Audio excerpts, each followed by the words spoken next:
Alors, bonjour à toutes et à tous et bienvenue à Indigo Pulse. Donc, pour tous ceux qui nous rejoignent pour la première fois, on fait une série de webinaires qui vous aident vraiment à vous projeter dans une carrière RSE. Je suis vraiment ravie de vous accueillir aujourd'hui. Moi, je suis responsable carrière chez Indigo. C'est déjà le troisième jour de notre événement et je peux vraiment que vous encourager à rester connectés parce qu'on a un beau programme de qualité aujourd'hui. Pour tous ceux qui ne nous connaissent pas, l'école Indigo fait partie du campus Maria Schools. On est un campus de formation professionnelle. On s'inspire de la pédagogie Montessori, donc on est très axé sur la pratique. Nous, Indigo, on est l'école de la RSE. On a 2 programmes certifiants actuellement, un qui permet de devenir responsable ou consultant RSE et un programme qui va être dédié à la CSRD. La reconversion, ça nous connaît vraiment pas mal puisque plus de 90% de nos alumni sont passés par une transition professionnelle. Et du coup, ça nous tenait vraiment à cœur de proposer un temps fort de projection carrière, de vous permettre de découvrir un maximum de réalités de métier, de vous donner des conseils et de vous permettre aussi de voir différents parcours parce qu'on est vraiment convaincus que chacun peut trouver sa place et le poste qui lui correspond. Notre intervenante du jour, c'est Angel, que je vais laisser se présenter juste après. Elle est responsable RSE chez Magellan Partners. Elle va vous partager ses missions, ses enjeux. Et juste pour la petite partie logistique, on va prendre les questions qui sont posées dans le chat à la fin de la présentation d'Angel. Alors écoute, Angel, je te laisse la main. Bonjour à tous, vous m'entendez bien? On est bon? Ouais, super. Je suis ravie d'être là. Je suis vraiment ravie d'être là. Merci beaucoup de vous connecter. Bravo surtout à vous parce que vous vous engagez certainement dans une carrière qui est une grande carrière d'avenir et qui vraiment est passionnante parce que ça change chaque seconde. Là, en ce moment, par exemple, on a une actualité très très forte autour de la CSRD. C'est un métier qui est difficile, qui est frustrant, mais qui est absolument passionnant et engageant et qui permet vraiment de donner un sens aussi à son travail. Voilà. Donc l'idée, c'est que je vous présente un peu rapidement mon parcours exactement, essayer de vous expliquer aussi la différence entre peut-être être consultant RSE et être responsable RSE, parce que moi, j'ai fait les deux. De vous parler un peu aussi de la partie spécifique au numérique, parce que c'est un gros enjeu. Et puis peut-être aussi de vous donner un exemple en fait concret de gouvernance, de programme, que j'ai personnellement implémenté. Donc vraiment, n'hésitez pas à me poser plein de questions. Moi, j'adore ça. Et puis voilà, j'y répondrai à la fin. J'essaierai que ma présentation ne soit pas trop longue. Pour moi, c'est toujours compliqué. Alors, donc je m'appelle Angèle Latil-Flampiel, j'ai 3 noms de famille, déjà c'est assez complexe, il va falloir que je me positionne un jour sur un des 3. Et donc je suis la responsable RSE de Magellan Partners. Magellan Partners, c'est un groupe de cabinets de conseil, il y a 15 entreprises, on est quasiment 3000 maintenant. Et donc je suis la responsable de tout ce gros bordel, 13 entreprises avec des valeurs, des cultures différentes, situées vraiment partout en France, quelques sites à l'étranger, mais c'est plutôt rare. Sinon, on a des sites vraiment situés partout. On est spécialisé en conseil en IT et management. Et donc moi, je suis rentrée là-dedans en tant que consultante en numérique responsable. Donc en fait, à la base, je n'avais absolument rien à voir avec tout ce milieu-là. Moi, j'ai fait Sciences Po, je voulais être diplomate. Et puis en fait, c'est au cours d'un stage que j'ai fait à l'ambassade de France en Éthiopie que j'ai vu de mes yeux les impacts du dérèglement climatique, en fait, avec des zones entières qui deviennent arides, infertiles, et des populations qui sont totalement prises au dépourvu. Et le dérèglement climatique touche en majorité les populations les plus vulnérables. Et de le voir de mes propres yeux, ça m'a fait un électrochoc. Moi, à l'époque, j'étais pas du tout sensibilisée sur ces sujets.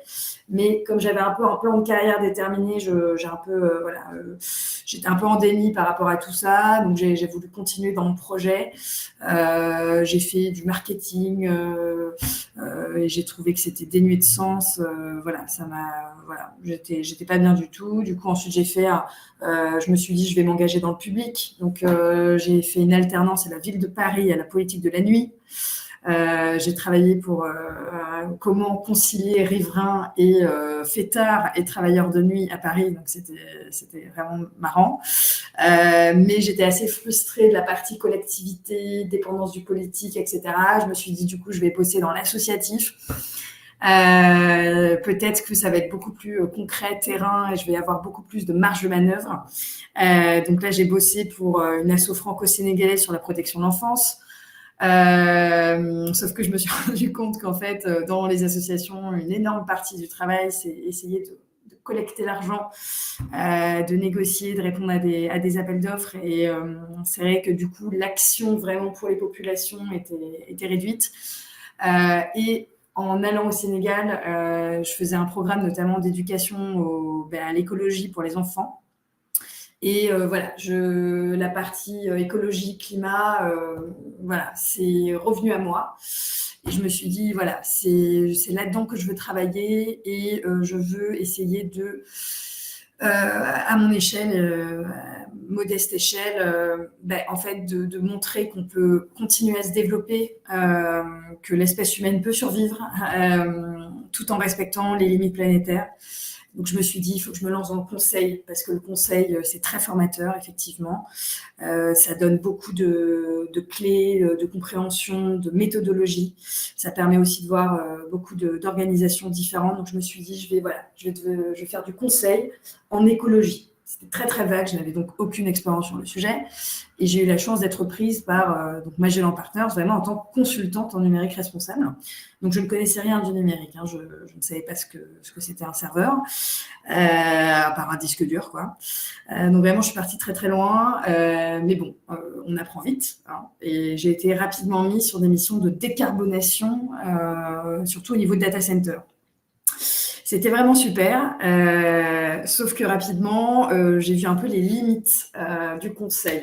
Donc, ça me permet d'embrayer un peu dans ma cartographie totalement personnelle et subjective que je voudrais vous donner, que j'aurais bien aimé qu'on me présente, moi. Sur quels sont les avantages et les inconvénients, on va dire, de faire de la RSE en conseil, en interne d'une entreprise, mais dans une petite équipe, et en interne d'une entreprise dans une très grande équipe. Voilà, donc de toute façon, n'hésitez pas à me poser vos questions après. Ce qui est super dans le conseil en RSE, c'est que, en fait, effectivement, on peut découvrir énormément d'organisations différentes. On peut poser dans des petites structures, des grandes structures, dans des secteurs absolument différents, avec des enjeux différents. Les entreprises ne font pas de la RSE pour les mêmes raisons, les unes les autres, et du coup, être dans cette position de consultant, aller dans différentes organisations, ça permet déjà de découvrir ces différents enjeux, mais aussi potentiellement de découvrir différents enjeux de la RSE. Moi, j'ai commencé la RSE sur la partie vraiment écologie, durabilité, mais ensuite, en tant que responsable RSE, je vous en parlerai plus après. Effectivement, il y a énormément d'autres sujets. Il y a la partie sociale, sociétale, il y a la partie éthique, qui est aussi très importante. Et du coup, le conseil permet souvent de passer d'un sujet à l'autre. Et ça, c'est très intéressant.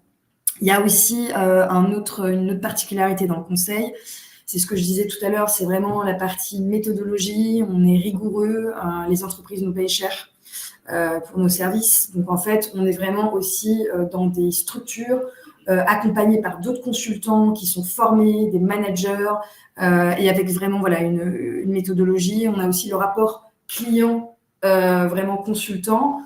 Ça peut plaire ou pas plaire. Ça a beaucoup d'avantages. C'est vraiment, on est dans une position de sachant et de service en même temps, qui est assez intéressante.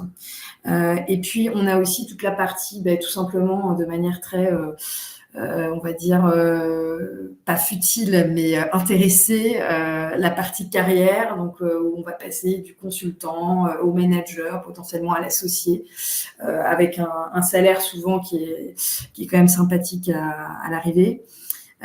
Et puis, on a aussi ce truc-là qui est quand même super quand on est dans le conseil en RSE, en fait, d'être entouré de gens qui sont comme soi, en quelque sorte, et qui sont eux aussi passionnés par ces sujets, motivés. Il y a une sorte d'émulsion un peu qui est très plaisante. On peut bénéficier aussi de beaucoup de formations dans le conseil. Donc ça, c'est vraiment pas mal. Il y a certainement plein d'autres choses, mais voilà, un premier retour. Sur la partie un peu négative, donc là, pareil, je vous précise, c'est vraiment de mon point de vue. Moi, j'étais très frustrée en mission de conseil de la partie one-shot. C'est-à-dire que je me démenais pendant des mois pour un projet dans une autre entreprise. Ça prend beaucoup de temps, beaucoup d'énergie, beaucoup de conviction aussi. Et en fait, une fois que tu as fini ta mission, c'est fini. Tu pars. Déjà, les gens avec qui tu as construit quelque chose, voilà, tu ne travailles plus avec eux. Tu peux les revoir en after work, mais c'est pas pareil. Et aussi, en fait, tu ne peux pas savoir ce que ton projet va devenir. Donc, des fois, ça arrive. Moi, ça m'est arrivé, c'était assez dur, que mon projet un peu au final meurt sans moi. Et ça, c'est assez frustrant de faire du one shot comme ça. Tu vas dans une organisation, tu te démènes, et puis en fait, au final, tu te rends compte que voilà, ton projet n'est pas forcément repris long terme. Et même si ça l'est, toi, tu n'as pas de droit de regard, tu n'as pas de pouvoir d'action pour vraiment penser long terme et vraiment voir l'impact de tes actions. Ça, c'est le premier point. Ensuite, on ne choisit pas toujours ses clients, ses missions. C'est un autre point. Ça dépend des cabinets de conseil. Il faut vraiment se renseigner là-dessus. Ça, c'est très important avant d'intégrer un cabinet de conseil. Voilà, il y a des cabinets où vraiment les missions sont imposées, qui peuvent durer parfois 1 an, même plus des fois. Donc ça, il faut vraiment faire attention parce que quand on est coincé dans une mission avec un client qu'on n'aime pas, une mission qu'on ne trouve pas intéressante, etc., ça peut être très pesant. Ensuite, on a aussi une grande place sur la partie commerciale dans le conseil, répondre à des appels d'offres, faire des offres, etc. Alors, si ça vous plaît, c'est génial, parfait. Moi, ça me plaisait pas. Voilà, je trouvais pas ça intéressant. Et c'est vrai que ça prend quand même beaucoup de place. On a aussi un risque de s'enfermer dans un domaine en conseil. Rapidement, en fait, on va vraiment chercher à se spécialiser dans un domaine. Et si on a envie d'avoir vraiment cette vision-là macro de la RSE, du coup, ça peut être rapidement frustrant. Ou alors, il faut trouver un cabinet de conseil qui soit particulier là-dessus, qui vraiment propose des missions soit macro, soit... voilà, il faut vraiment qu'à l'entretien, vous puissiez expliciter vous ce dont vous avez envie, que ce soit quelque chose d'explicite et de clair.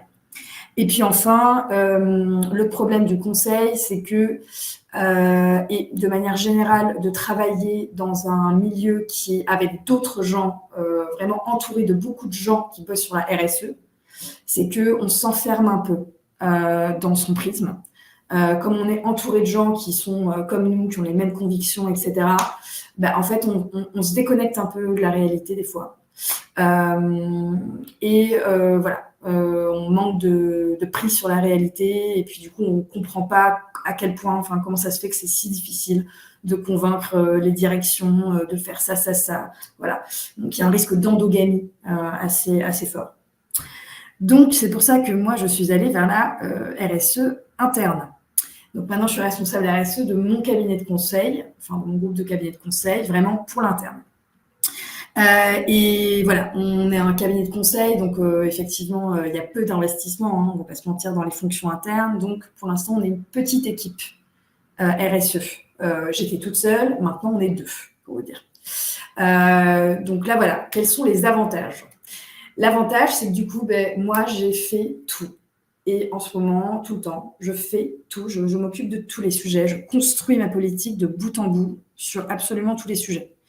Donc ça, moi, je trouve ça génial. Personnellement, aussi, ce qui est super, c'est que du coup, j'ai le temps de voir les impacts de mes projets.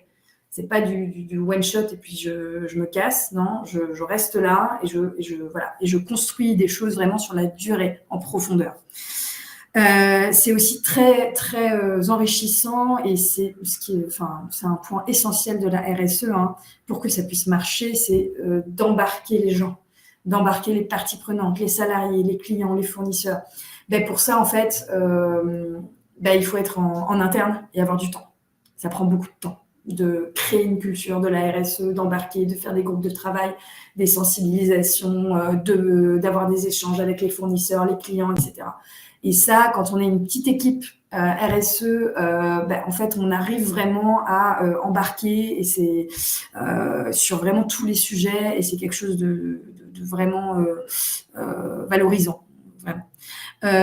Ensuite, voilà, comme je vous disais, c'est généraliste, donc on peut aborder tous les aspects de la RSE. Moi, je m'occupe autant de la politique inclusion, handicap, que du climat, que de la biodiversité, que de l'éthique. Voilà, donc c'est très intéressant quand elle m'a un peu touchée à tout. Donc ça, c'est cool. Et puis, on a aussi une proximité quand on est une petite équipe. Alors après, ça dépend des organisations et de la place de la RSE dans les organisations. Mais quand même, en général, on a quand même une proximité avec la direction et on a de grandes responsabilités. Moi, je suis la responsable, voilà, c'est moi qui est responsable de toute la politique RSE. Donc effectivement, c'est beaucoup de responsabilités et ça, c'est un truc que j'aurais pas forcément deviné. Il y a aussi un statut du responsable RSE qui est très intéressant. Parce que le responsable RSE, c'est pas un RH. Les RH, les salariés vont des fois avoir un peu de mal à oser s'exprimer parce que les RH sont vraiment extrêmement liés à la direction, défendent les intérêts beaucoup de la direction. Alors que la RSE, on est là, on a vraiment un statut particulier auprès des salariés. On est là pour leur bien-être, on est là pour leur donner des outils pour s'engager, pour donner du sens à leur métier. On est à l'écoute. Mais on n'a pas ce statut directement lié, on va dire, représentant de la direction. Donc, moi, par exemple, je sais que c'est quelque chose que j'aime beaucoup. Je suis un peu le bureau d'écoute des salariés. Voilà, ça, c'est quelque chose que j'aurais pas deviné. Voilà. Donc, je vous le dis, c'est quand même très, très sympa. Après, le problème, du coup, c'est que comme on fait de tout, on s'éparpille un peu. Et c'est difficile de trouver du temps de vraiment approfondir tous les sujets. Ça, c'est un gros point de frustration pour moi, c'est que, en fait, je vais tout faire, mais en best effort. Donc, je vais pas avoir une semaine que je peux consacrer à ma politique de mobilité durable. Je suis sans cesse interrompue par des sollicitations, des réponses aux appels d'offres, des demandes des salariés, etc.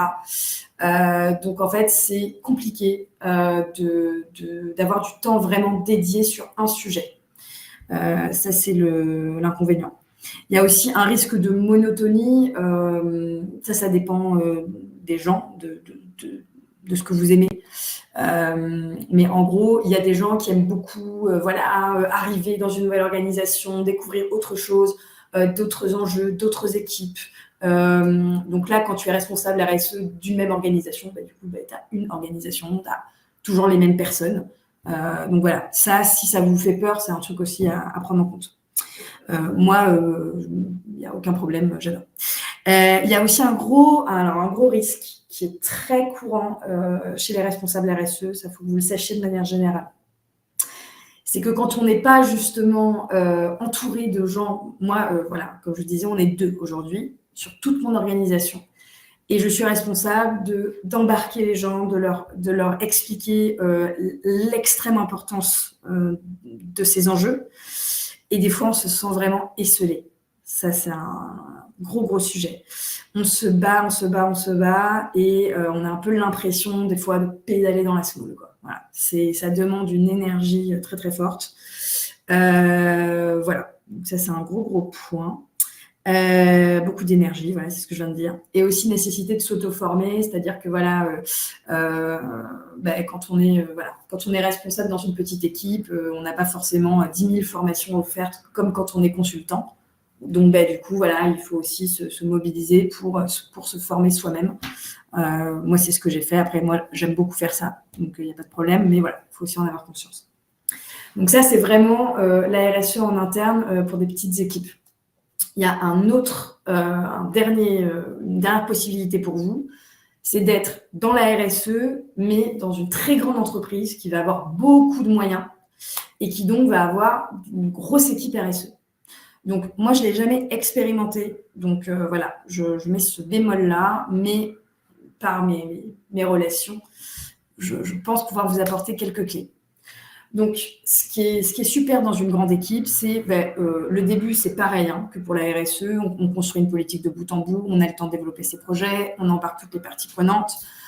Il y a aussi une grande satisfaction parce que, en fait, les grosses entreprises ont tout simplement beaucoup d'impact.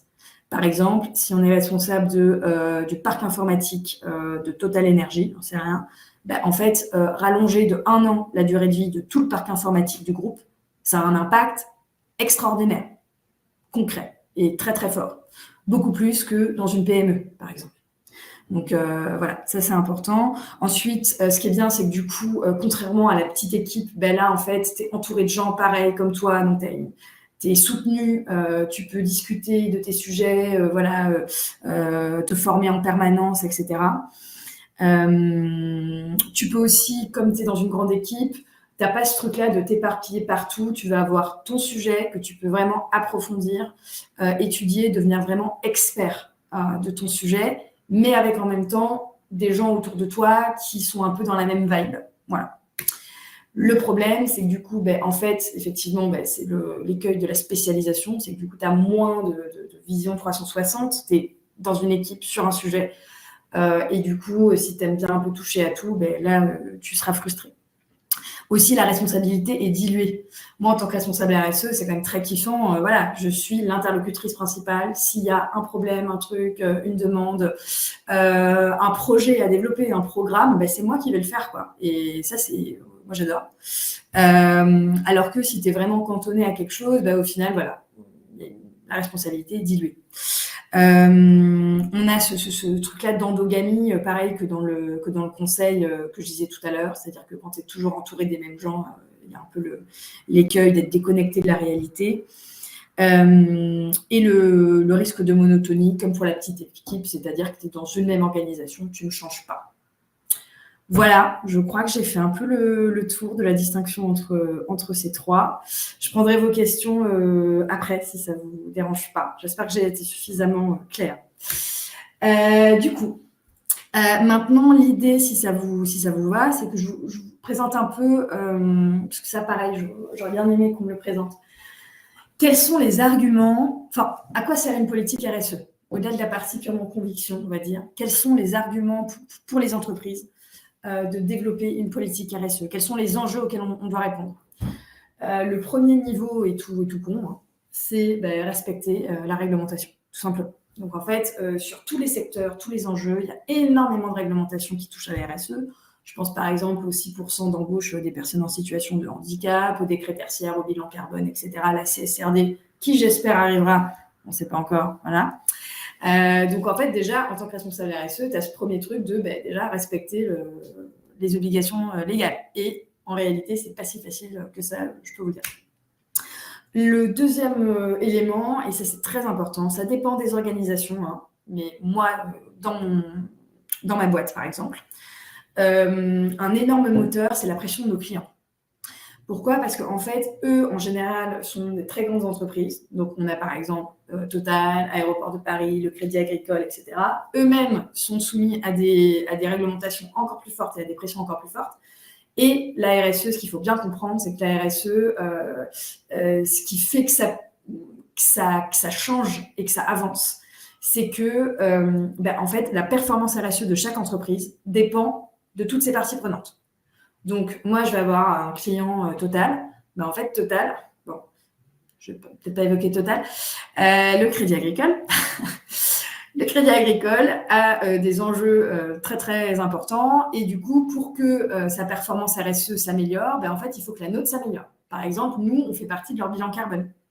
On leur fournit une prestation de service, de conseil, intégrée dans leur bilan carbone. Eux, ils ont des objectifs de réduction. Du coup, ils nous obligent, nous, à avoir des objectifs de réduction beaucoup plus important que la réglementation. Et en fait, il y a un phénomène comme ça de cause à effet, en quelque sorte, de ruissellement, mais vraiment, cette fois-ci, positif et effectif, qui fait que, en fait, les entreprises vont beaucoup plus loin que la réglementation sous pression client. Un exemple aussi concret, EcoVadis, par exemple. Je ne sais pas si vous voyez ce que c'est. Donc, EcoVadis, c'est une notation de la performance extra-financière des entreprises. C'est une agence d'évaluation externe. En fait, EcoVadis, nous, typiquement, on est obligé de nous y soumettre. On n'a pas le choix, parce que sinon, on ne gagne pas d'appel d'offres. Voilà. Moi, je peux vous dire en tant que responsable, depuis 2021, quand je suis arrivée dans les appels d'offres des clients, on nous demandait est-ce que vous avez signé la charte, adhérez-vous au Pacte mondial des Nations Unies? Bon, sincèrement, entre vous et moi, du greenwashing absolu. Bon, ça c'était en 2021. Depuis quelques années, ça se renforce. Maintenant, on nous demande déjà, la RSE prend une place de plus en plus forte dans les notations d'appels d'offres. Et en plus de ça, l'exigence devient dingue. C'est-à-dire qu'on nous demande des indicateurs de plus en plus importants et maintenant, ça va même encore plus loin. La RSE en interne ne suffit plus. Les clients nous demandent en quoi est-ce que nos solutions informatiques sont éco-conçues, sont accessibles, etc. Donc, ça va, on a vraiment franchi l'étape au-dessus. Le troisième point, c'est que du coup, la RSE devient stratégique, donc pour différentes raisons. Déjà pour obtenir de plus en plus de financement. Si la taxonomie est véritablement appliquée, j'imagine que vous savez ce que c'est la taxonomie, en fait, à l'avenir, pour obtenir des financements, on va devoir avoir des activités qualifiées de durables. C'est aussi un enjeu parce que, en fait, beaucoup de clients sont un peu décontenancés devant les enjeux de décarbonation et veulent être accompagnés là-dedans. Donc, en fait, il y a tout un marché RSE, décarbonation, inclusion également, qui s'ouvre. Et là-dessus, c'est donc un enjeu vraiment de compétitivité pure et dure. Et enfin, ça répond tout simplement aux enjeux d'image, on ne va pas se mentir, qui jouent énormément pour les directions. Voilà. Le quatrième point, c'est un point fondamental. C'est la partie résilience. Comme je disais à Sephora lors de notre entretien, à part les backlash de ces dernières semaines, qu'on espère temporaires, nous étions jusqu'à présent dans une vraie révolution en termes de RSE. Jusqu'à présent, on avait dans l'entreprise un pôle RSE séparé et une direction. Voilà. Et, donc, on avait la direction qui faisait son business, et de l'autre côté, un pôle RSE qui était en charge de minimiser les impacts négatifs, maximiser les impacts positifs, etc.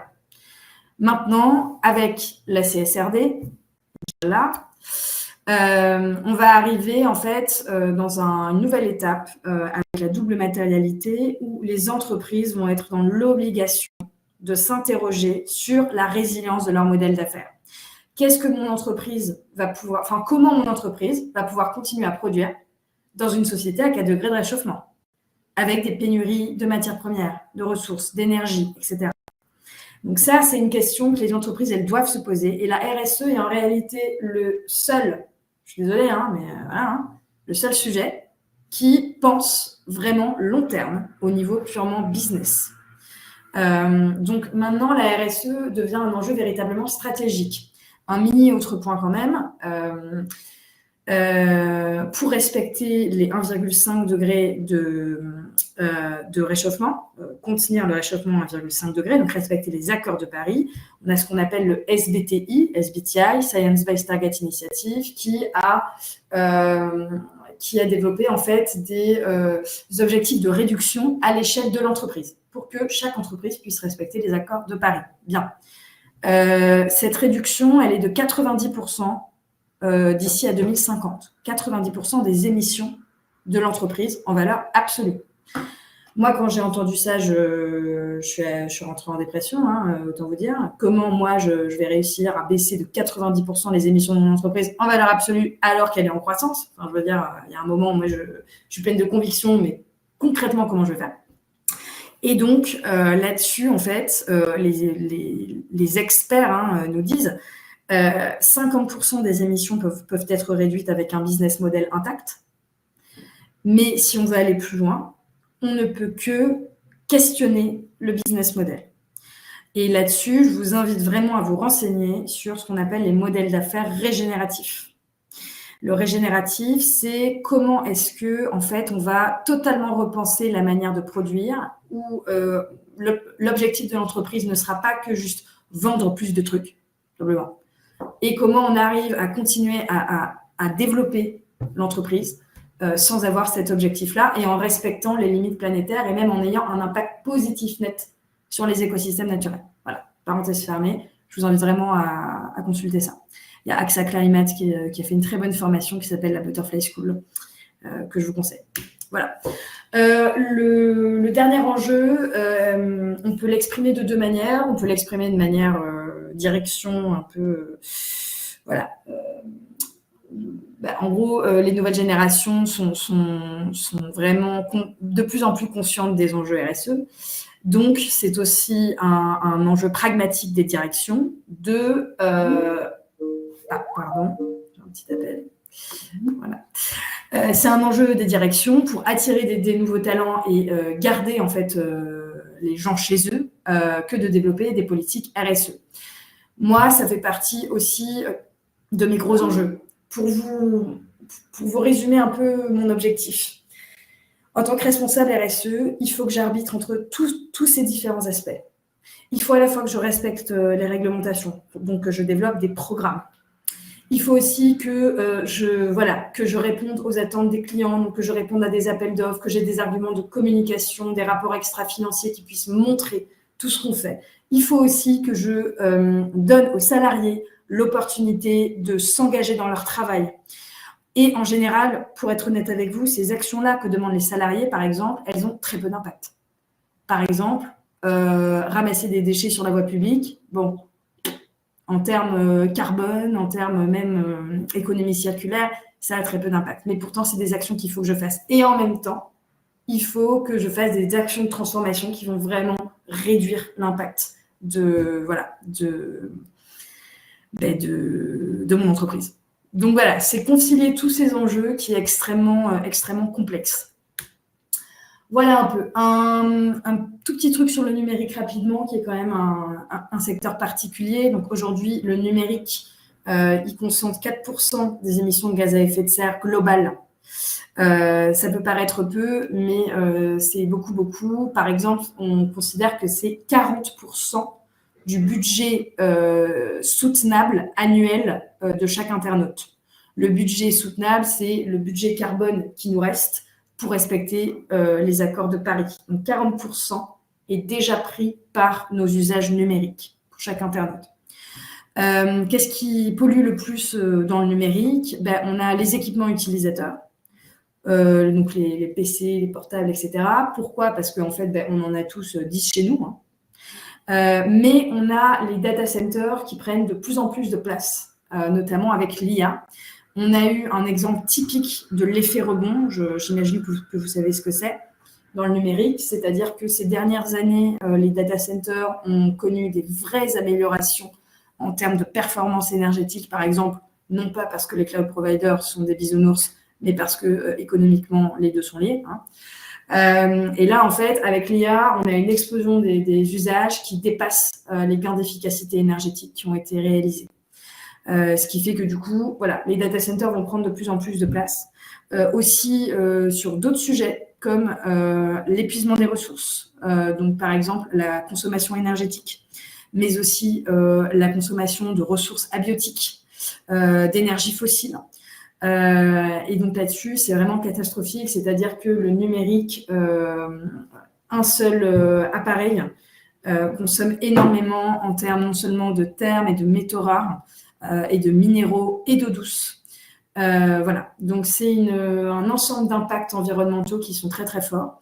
Et il y a un moment où en fait, on va plus pouvoir tout simplement continuer à croître ce milieu-là. Dans les années à venir, on ne pourra plus produire autant, on ne pourra plus consommer autant. Et ça, pour vous dire, les acteurs de l'IT sont en début de prise de conscience. Ça date de 2019 à peu près.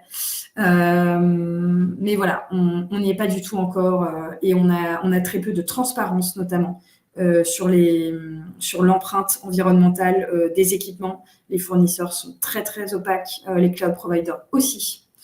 Donc voilà, on a un gros enjeu sur le numérique. Juste pour vous donner quelques clés, on distingue en numérique 3 concepts. Le Green IT, c'est réduire l'empreinte environnementale de l'IT, du numérique. L'IT for Green, c'est comment est-ce que le numérique, et ça il ne faut pas l'oublier, peut contribuer aussi à la transition écologique. Typiquement, l'IA a énormément d'impacts négatifs, mais aussi positifs, c'est-à-dire que grâce à l'IA, on va pouvoir développer des modèles, par exemple, de calcul climatique de plus en plus complexes. C'est des choses qu'on ne pouvait pas faire avant. Donc, en fait, toute l'idée du numérique responsable, c'est pas de dire le numérique, c'est mal, c'est de questionner les usages et de mesurer le pour et le contre, les bénéfices et les inconvénients de chaque outil numérique et ne pas l'utiliser pour l'utiliser. Voilà. On a enfin donc le concept de sobriété numérique qui est justement lié à ça, c'est comment est-ce qu'on questionne les usages et comment est-ce qu'on rend les architectures, les infrastructures by design beaucoup plus sobres. Voilà. On a d'autres enjeux sur le numérique que j'évoque très très vite. L'inclusion numérique. Donc là, c'est comment est-ce qu'on peut rendre le numérique accessible à tous. Par exemple, en France, je ne sais pas si vous savez, mais 17% des personnes sont en situation d'électronisme. C'est-à-dire qu'elles ne savent pas utiliser les outils numériques ou elles n'y ont pas accès.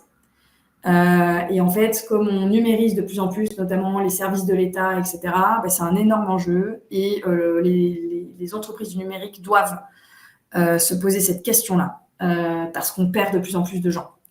On a la question de l'accessibilité numérique qui est aussi très importante. C'est comment est-ce qu'on rend le numérique accessible pour les personnes en situation de handicap, notamment visuel et sonore. On a un problème de biais dans le numérique. C'est que typiquement, par exemple, l'IA va reproduire des biais humains parce que les données elles-mêmes sont biaisées. C'est-à-dire que, par exemple, on a beaucoup plus de données qui sont basées sur des populations blanches, des populations d'hommes, etc. Et en fait, l'IA va reproduire ces biais. Et le problème, c'est que on fait tellement confiance à l'IA que du coup, on prend les données pour argent comptant et ça risque de confirmer des biais culturels déjà existants. Et puis enfin, on a un gros enjeu sur le numérique de santé mentale et physique pour des gens qui surutilisent le numérique et un gros enjeu sur la jeunesse. Voilà. Sephora, il est déjà 11h06. Les questions, c'est à partir de quelle heure? Parce que là, je vais arriver sur la partie concret projet. Ouais, il n'y a pas de souci. Finis ton exemple et puis on prendra les questions après. Allez, donc je me dépêche. Donc ça c'est mon comité RSE pour vous donner un exemple très concret.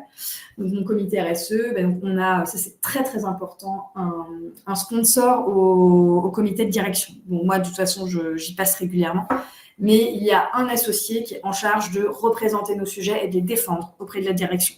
Pour qu'une politique RSE marche, ça c'est absolument indispensable. Ensuite, on a un service communication. On est divisé en différentes thématiques: environnement, reporting social, diversité, inclusion, achat responsable, éthique et sécurité. Et ensuite, on a au sein du comité RSE des représentants par entité. Donc nous, c'est les différentes entreprises qu'on a pour avoir une vraie représentation des parties prenantes. Donc ça, c'est un exemple. On s'engage sur des chartes, etc. Ça, c'est la partie bullshit qu'on est obligé de faire, mais surtout, on s'évalue. Donc, on s'évalue comment? Par EcoVadis, dont je vous parlais. Donc, aujourd'hui, on est médaille d'or, on est content. On est 3e Best Place to Work. On a un rapport extra-financier qu'on publie chaque année avec des KPI pour essayer d'améliorer et vraiment d'être transparent sur nos résultats RSE. Ça, c'est ma roadmap pour vous dire 2025. Vous pouvez voir, il y a du reporting, EcoVadis, CSRD, le rapport RSE, Great Place to Work, etc. Sur l'environnement, moi en ce moment, je suis en train de réaliser tous les bilans carbone de mes entreprises, donc c'est très très chaud. En parallèle, je fais le plan de mobilité durable pour décarboner notamment notre flotte de véhicules de fonction. Je m'occupe également d'un plan de sobriété énergétique. On s'est engagé à réduire nos consommations énergétiques sur tous nos sites, donc on a plus d'une vingtaine de sites sur toute la France. Donc là, je travaille avec les gestionnaires pour améliorer la performance énergétique. J'essaie d'embarquer tous les salariés pour réduire leur consommation.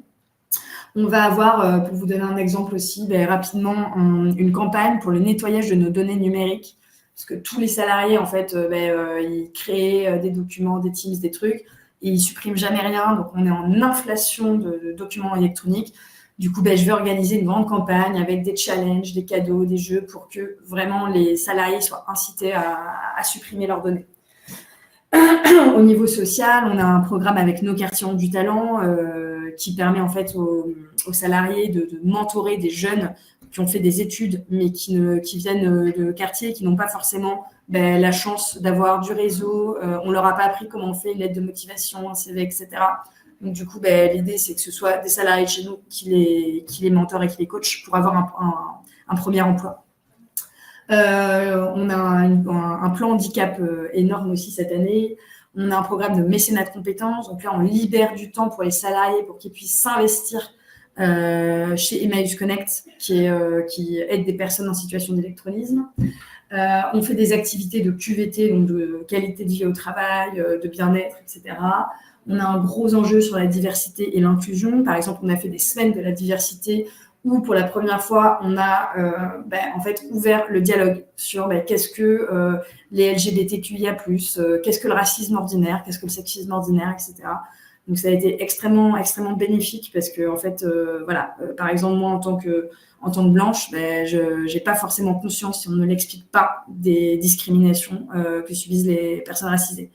Pareil sur tous les sujets. Je pense que quand on est homme et qu'on n'est pas femme, en fait, si on n'explique pas le ressenti des femmes, on ne peut pas forcément le deviner, c'est pas forcément de la mauvaise foi. L'éducation est extrêmement importante. Donc l'idée, c'est aussi que dans l'entreprise, tout le monde ait conscience de ces biais, de ces discriminations et de ces enjeux, et fasse un travail sur soi. On a également un gros sujet sur les risques psychosociaux, parce que comme nos salariés sont des consultants, nous, on n'a pas de problème forcément de santé, de sécurité, hein. On n'est pas sur des chantiers. Par contre, nous, nos problèmes, ça va être des risques de burn-out, d'équilibre vie pro-vie perso, des risques de sédentarité, puisqu'on est assis toute la journée, donc ça cause des vrais problèmes partout.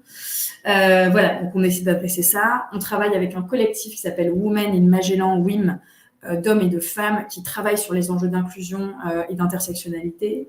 On a un chantier d'achat durable, et puis on a aussi un vrai enjeu pour rendre toutes nos offres de conseils durables. Ça, c'est un chantier absolument monstrueux, autant vous dire. Et évidemment, on a toujours des enjeux d'éthique. Donc, comment est-ce qu'on s'assure qu'il n'y a pas de corruption, de conflit d'intérêts? Et ça, c'est très important en tant que consultant. On est confronté à des zones grises. Il est 12, je suis désolée. Est-ce que j'ai le temps pour mon plan de sobriété énergétique, ou est-ce qu'on fait place aux questions? On peut peut-être commencer sur quelques questions. Il y en avait pas mal qui avaient été posées déjà. On avait une première question de François-Antoine qui demandait est-ce que le fait d'être seul sur la stratégie n'entraîne pas une vision unique ou une absence de remise en question, en disant que les missions collectives pouvaient être bénéfiques? Totalement. C'est un risque, tout à fait, c'est un risque. C'est pour ça que c'est très important, quand on est responsable un peu isolé, de sortir de son milieu, non seulement de se connecter avec le reste de son entreprise, ça de toute façon pour qu'une politique RSE soit efficace, c'est indispensable, mais en plus de ça, de participer à des communautés, il y en a beaucoup, de responsables RSE, etc., qui vont voir d'autres aspects, avoir vu d'autres formations, d'autres enjeux. Donc, effectivement, c'est un risque et il faut vraiment faire un effort supplémentaire pour s'ouvrir. Ouais. Merci pour ta réponse. On avait aussi une question d'Amid qui demandait, en partant du fait que la RSE n'est pas obligatoire pour les entreprises, est-ce qu'on peut se dire que suivre la réglementation, c'est faire de la RSE? Par exemple, les 6% de salariés en situation de handicap, est-ce que faire de la RSE, ce ne serait pas aller au-delà de ces 6%? Ah totalement, c'est pour ça que on peut considérer que respecter la réglementation, c'est déjà faire de la RSE, hein, parce qu'effectivement, il y a des sujets réglementaires qui ont trait à la RSE. Mais tu as tout à fait raison. Moi, dans mes enjeux, si tu veux, l'idée, c'est justement de dépasser la partie réglementaire, c'est d'aller bien sûr beaucoup plus loin. On avait également une question d'Élodie qui demande « L'Europe remet en question la CSRD suite aux annonces de Trump, annonce à venir en fin février. Est-ce que tu crois que cela va remettre en question l'intégration de la RSE aux enjeux des entreprises ?» Je vous avoue, le milieu de la RSE là est en ébullition là. Surtout que là, ils ont rendez-vous apparemment pendant 2-3 jours avec que des représentants des entreprises, très très peu d'associations environnementales et sociales. Donc c'est un vrai danger. Surtout que, comme je vous l'ai expliqué, la CSRD, c'est pas seulement être transparent sur les indicateurs RSE, c'est aussi une révolution dans la manière de penser et aussi une élévation de la RSE à un niveau stratégique tel qu'elle n'en a jamais connu. Donc c'est un vrai danger. C'est un vrai danger. Moi, je pense que le Green Deal sera maintenu, mais il y a un risque pour qu'il soit un peu dépecé. Pour que typiquement il ne concerne plus jamais du tout les PME, par exemple. Ce qu'il faut bien comprendre et que moi j'aimerais bien expliquer au commissaire européen, c'est que typiquement le bilan comptable, en fait, ça a mis 20 ans à s'installer. Maintenant, ça paraît évident, mais en fait, à l'époque, c'était vu comme quelque chose d'horrible, une contrainte, une charge, on n'a pas que ça à faire, on n'a pas le temps, ça nous fait perdre de l'argent, perdre du temps, etc. Il y avait exactement les mêmes argumentaires et ça a mis 20 ans pour s'installer. Donc là, le CSRD, c'est exactement pareil. Là, on a un holà de toutes les directions. Et moi, ce que je peux vous dire, c'est que quand on s'y intéresse et quand on s'y attelle personnellement, en réalité, c'est pas si compliqué que ça. C'est pas si compliqué et surtout, c'est absolument indispensable. Donc, je pense qu'en gros, pour répondre plus clairement à la question, j'ai peur que ça ne concerne plus du tout les PME et qu'il y ait vraiment un dépeçage de la quantité de critères. Il y a aussi un risque sur l'analyse de double matérialité. Si elle est remise en cause, ça, par contre, ce sera très grave. Surtout qu'il n'y a aucune justification. Parce que je veux bien pour le suivi des indicateurs, d'accord, ça prend un peu de temps. Par contre, pour la double matérialité, là, je ne comprends pas, je ne vois pas d'argument qui puisse justifier qu'on la remette en cause. Merci pour cette réponse. Et on avait, donc là j'ai encore 3 questions. Celle d'Alexandra, quand tu présentais la gouvernance, qui demandait est-ce que du coup tu n'es pas au CODIR? Alors, c'est une très bonne question. Non, je ne suis pas au CODIR. Ça fait partie de mes chevaux de bataille. J'y interviens régulièrement, mais je n'en fais pas partie. Donc effectivement, moi je suis dans une organisation qui a énormément progressé. Quand je suis arrivée, il n'y avait aucune politique RSE, c'était un non-sujet.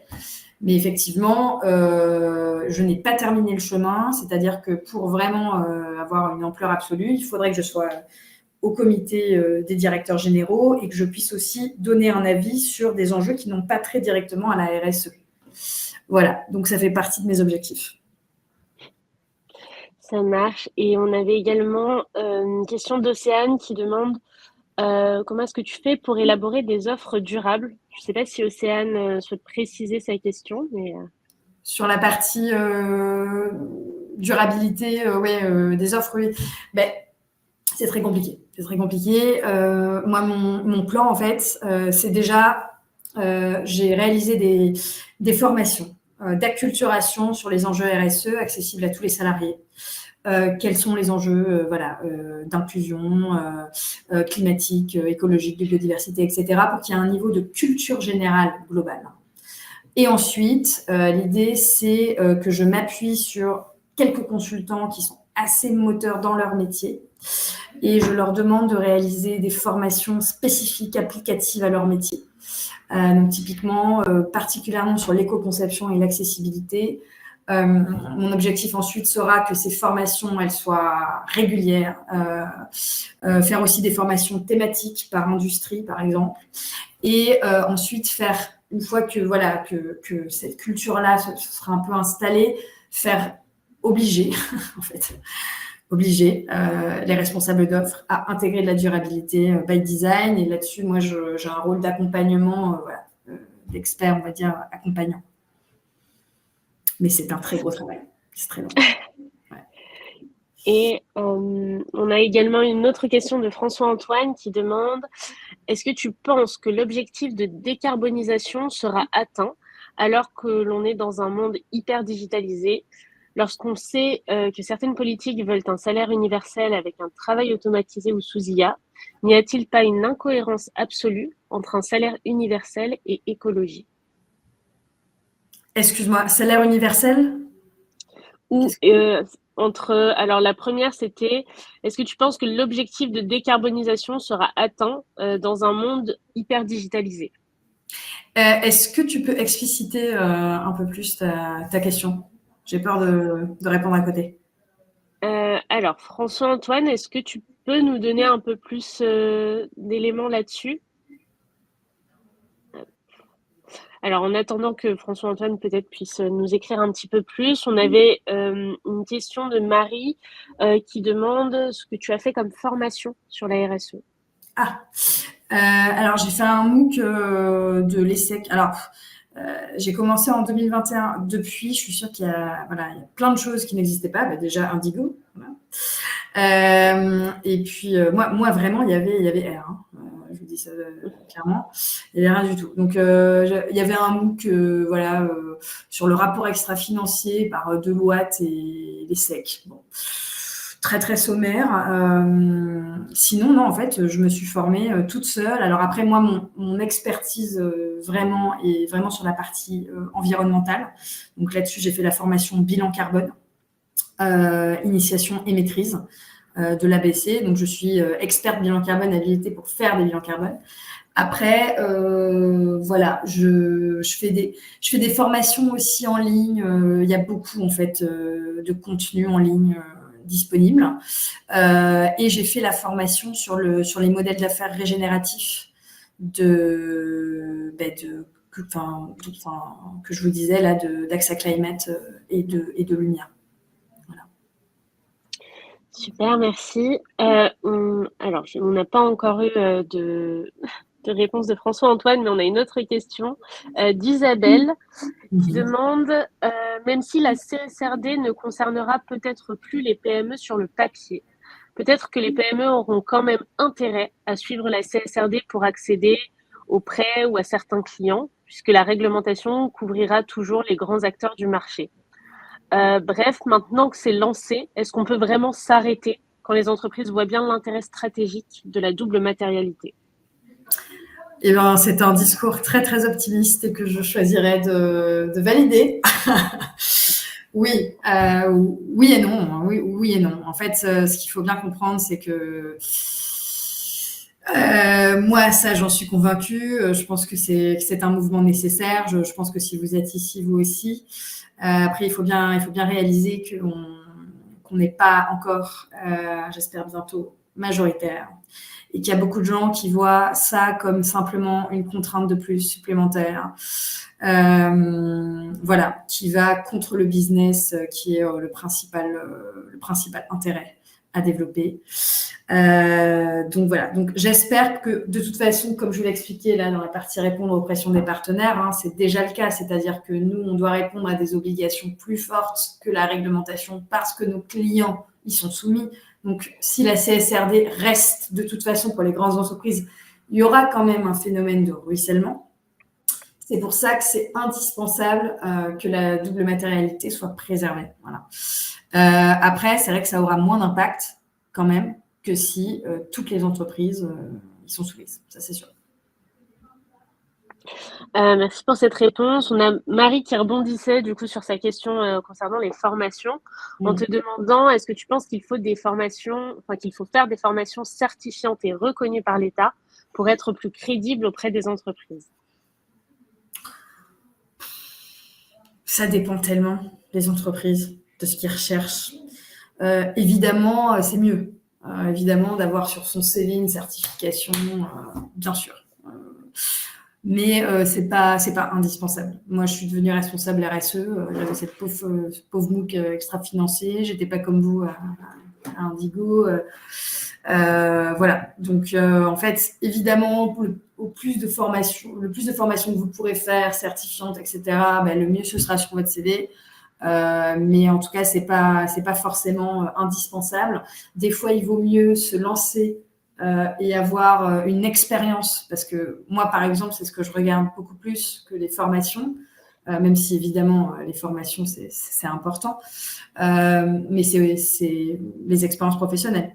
Quelqu'un qui a déjà travaillé sur un bilan carbone, en fait, moi, je lui donnerais plus de crédit que quelqu'un qui a simplement étudié le bilan carbone, par exemple. Donc, les formations, c'est bien, mais il ne faut pas hésiter à se lancer aussi et à accumuler de l'expérience pro. C'est aussi comme ça que vous pourrez vraiment voir les sujets ce que vous voulez faire. Parce que moi, voilà, je vous ai montré mon parcours. J'ai essayé plein de trucs totalement différents qui n'avaient rien à voir. Et c'est vraiment en faisant qu'on arrive à savoir ce qu'on veut faire et si ça nous plaît vraiment. Il y a un truc que j'aimerais vous dire que je ne vous ai pas dit quand même. Alors, là, je ne parle pas aux profils très mathématiques, ordonnés, qui ont le goût du chiffre. Voilà. Pour tous les autres, il faut faire attention parce que dans les offres d'emploi que vous trouverez, si vous n'êtes pas trop fan de cette partie un peu chiffres, mathématiques, etc., faire attention à ne pas vous enfermer dans des jobs de reporting. Parce que malheureusement, la RSE, c'est beaucoup de reporting. Après, le reporting, c'est une super occasion en tout début de carrière. C'est un très bon tremplin. Parce que le reporting, en fait, il permet justement de toucher à tous les sujets, de comprendre les enjeux, de calculer, d'évaluer, en fait, les performances. Donc, c'est une très bonne voie d'entrée.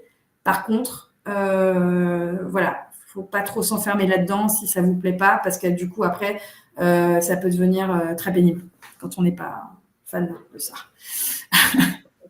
Effectivement, c'est important à souligner. Et pour revenir un petit peu sur ce que tu disais sur la certification un petit peu versus expérience, n'hésitez pas, pour toutes les personnes effectivement qui sont en poste, à voir si vous pouvez déjà lancer les premiers projets, des premières idées auprès de vos directions. Et sur la question des certifications, je pense qu'il y a aussi, heureusement ou malheureusement, un enjeu de financement des formations qui dépend beaucoup du fait qu'elles soient certifiantes ou non. Je pense que ça entre pas mal effectivement dans le choix de formation qu'on peut faire, d'avoir accès à du CPF, d'avoir accès à du financement France Travail. C'est vrai que ça peut entrer dans la balance, en tout cas dans les choix de formation. Il nous reste encore, je pense qu'on peut prendre encore 2 questions. On a François-Antoine qui nous a apporté un peu plus de précision. Alors, donc il dit, on a vu l'impact du digital dans la stratégie de décarbonisation et en termes de pollution, l'IA dépasse tout ce qui existait déjà au niveau numérique. Lorsqu'on veut tout automatiser et développer sous IA, comment ferons-nous? Ce sera ou le digital ou les objectifs de décarbonisation. Alors, juste un point, on dit décarbonation. Mini truc. Deuxième point, très bonne question. Alors, l'IA ne dépasse pas tout ce qu'on a déjà fait. Aujourd'hui, là, c'est un chiffre que justement, j'ai appris hier parce qu'on a eu le nouveau rapport de greenIT.fr que je vous invite à lire si ça vous intéresse au niveau mondial. L'IA représente 4% aujourd'hui, d'après mon souvenir, des émissions de gaz à effet de serre du numérique. Donc, ça ne dépasse pas tout. Cependant, effectivement, c'est très rapide parce que ça fait quelques mois. Donc, effectivement, c'est un gros enjeu et ça ne va que s'aggraver.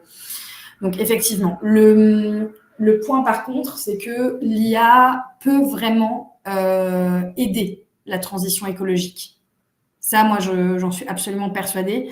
Le seul point, c'est qu'il faut absolument, justement, mesurer. C'est là que la mesure est indispensable, quantifier le pour et le contre. Et là-dessus, on a un problème, c'est que, comme je vous le disais, les cloud providers sont d'une non-transparence absolue. Moi, je suis en train de calculer l'empreinte environnementale dans le cadre de mon bilan carbone de notre IA.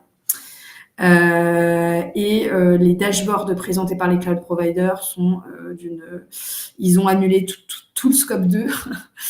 Ils considèrent que neutralité carbone, que compensation, ça veut dire soustraction, ce qui en comptabilité carbone est une connerie absolue. Et donc, je ne peux pas me fier à leurs données et c'est très compliqué d'avoir des données plus précises. Donc, tu as tout à fait raison que ça va augmenter, que pour l'instant, c'est une boîte noire.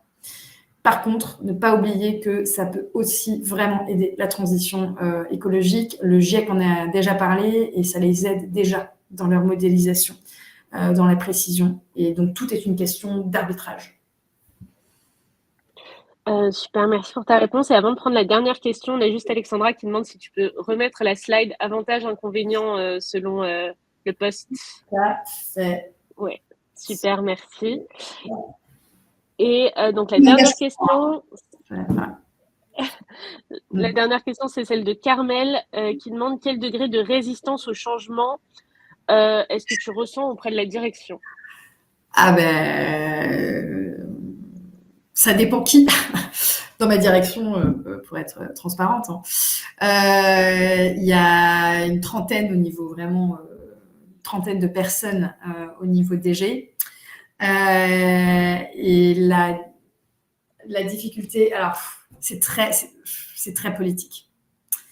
On aime ça ou pas, moi j'ai un peu de mal quand même, mais il faut identifier. Il y en a qui sont très très sensibles sur ces enjeux, mais le problème en fait, c'est que on rencontre un peu toujours, voilà, c'est intéressant, les mêmes profils de résistance au changement. Il y a les anciens climato-sceptiques qui, par les faits et malgré tout le rabâchage médiatique, doivent se dire bon ben ok, effectivement il y a un dérèglement climatique, mais de toute façon, et là l'argumentation principale, attention, la France ne représente rien, si la Chine et les États-Unis ne font rien, qu'est-ce qu'on peut faire? Donc là-dessus, moi, j'ai des arguments tout préparés. Déjà, balayons devant notre propre porte. Nous, en émissions accumulées, on est beaucoup plus que ces pays-là. On a les ressources technologiques, etc. pour le faire. Donc, il faut le faire. Il faut qu'on puisse montrer l'exemple pour que les autres nous suivent. Donc, voilà. Il y a un ensemble d'arguments. Ensuite, on va avoir les gens qui pensent effectivement qu'il faut agir, mais qui considèrent que dans leur métier, en fait, non, c'est pas ça le problème. Le problème, ça va être le pétrole. Et que, par exemple, nous, en tant que cabinet conseiller en IT, on n'est pas concernés, quoi. On représente rien, peanuts, etc. Donc là, pareil, c'est des argumentaires totalement différents à sortir. Il y en a qui vont être hyper chauds pour agir, mais qui, en réalité, face aux impératifs financiers, quotidiens, etc., vont être totalement... où l'écologie va passer au dernier plan. Et puis, il y en a aussi qui sont de très bonne volonté, mais qui n'agissent pas là où il y a les impacts. Par exemple, moi, on me bassine beaucoup sur la partie recyclage. Donc, on fait du recyclage, mais en réalité, le recyclage, ça a très peu d'impact. Voilà. Donc, il y en a qui vont un peu se focaliser sur des faux combats comme ça et qui vont donner toute leur énergie dedans. Et du coup, moi, en tant que responsable, l'idée, c'est justement que j'apporte un peu que je remette en place les ordres de grandeur. Après, on va pas se mentir, c'est être responsable RSE, il faut avoir la niaque et la conviction. Il y a 2 écoles, pour vous dire. Moi, par exemple, j'ai une sœur qui travaille qui a vraiment bossé, par exemple, pour Phoenix, qui était une association hyper engagée, avec que des gens hyper engagés, vraiment, machin.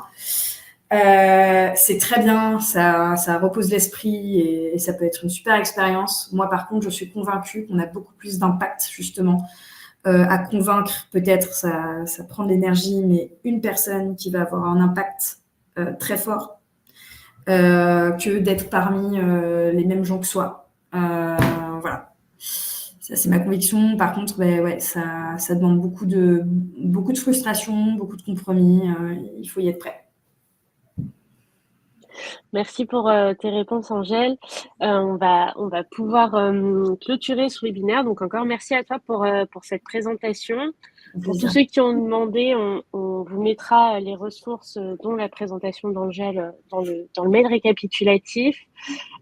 Pour tous ceux qui veulent continuer sur cette dernière journée Indigo Pulse, on se retrouve à 12h30 pour un petit focus tendance recrutement dans le RSE. Et sinon, n'hésitez pas à faire un petit tour sur le site Join Indigo pour tous ceux qui envisagent de se former. Et si vous voulez un petit peu plus d'informations, vous pourrez contacter Cyrine, qui est notre responsable d'admission, qui sait répondre aux questions de financement, vous aider à éclaircir un petit peu vos choix de formation. Donc, écoutez, à tout à l'heure, j'espère, pour certains d'entre vous. Et sinon, bonne journée à tous. Merci. Bonne journée, merci beaucoup. C'était vraiment un grand plaisir. Et voilà, vous êtes sur la bonne voie. C'est des sujets passionnants. Bravo à vous. C'est important qu'il y ait de plus en plus de gens comme nous qui essayons de bouger les choses. C'est que comme ça qu'on va y arriver. Donc bravo à vous. Et n'hésitez pas à me contacter sur LinkedIn. Voilà, si vous avez plus de questions. Voilà. Merci à tous. Au revoir.